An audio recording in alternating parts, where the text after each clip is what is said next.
Welcome back to another technical deep dive here in the debug zone.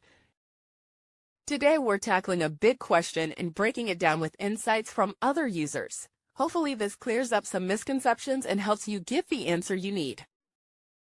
So buckle up, stay a little curious, and let's jump right in.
And that's a wrap.